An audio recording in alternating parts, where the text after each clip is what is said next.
sa walang kapagurang operasyon ng PNP Highway Patrol Group kaugnay sa mas pinaiting na laban ng pambansang pulisya kontra kriminalidad.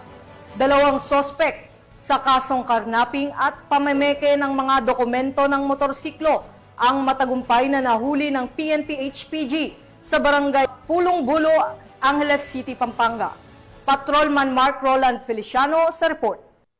Ang dalawang suspect sa kasong karnaping at estapa nasangkot din sa pamemeke ng mga dokumento ng motorsiklo sa barangay Pulong Bulo, Angeles, Pampanga. Ito'y bunga ng walang kapagurang operasyong isinasagawa ng HPG upang masakote ang mga taong may pananagutan sa batas. Pinangunahan nga ng HPG Pampanga ang nasabing operasyon sa pangunguna ng kanilang team leader na si Police Major Alan A. Morales. Magandang araw po sa ating lahat.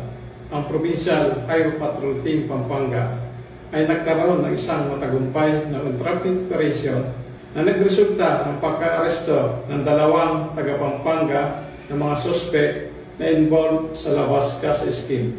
Ang naging dahilan po na nasabing operasyon ay bunsod sa reklamo ng dalawang biktima ng mga taga-Bulacan na kung saan sila ay nakabili sa mga arestadong suspect ng dalawang motorsiklo. Kanila pong napag-alaman ang mga nasabing motorsiklo ay walang papeles. Nakipag-ugnayan po sila sa aming opisina na kung saan umorder pa po sila ng isang motorsiklo gamit ng isang dummy account. Umayon naman po ang ating suspect na nagdahilan ng isang entrapment operation. Pagwalayin po natin sana na bago po tayo bumili ng mga sekundamanong motorsiklo o sasakyan, ay huwag po tayong mainganyo sa murang halaga.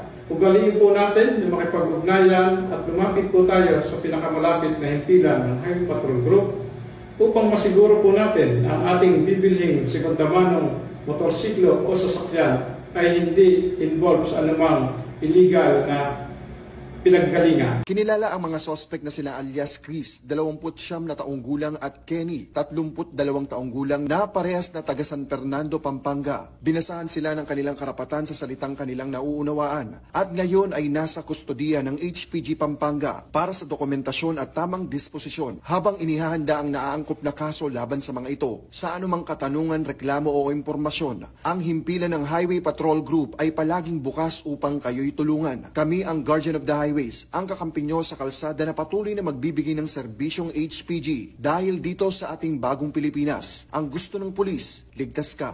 At sa iba pang balitang serbisyong HPG, tumutok lamang sa aming YouTube channel at Facebook page na Police News Network. Mula sa tanggapan ng kakampi nyo sa kalsada, ako po si Patrolman Mark Roland Feliciano para sa Police News Network, alagad ng batas, tagataguyod ng balitang pulis.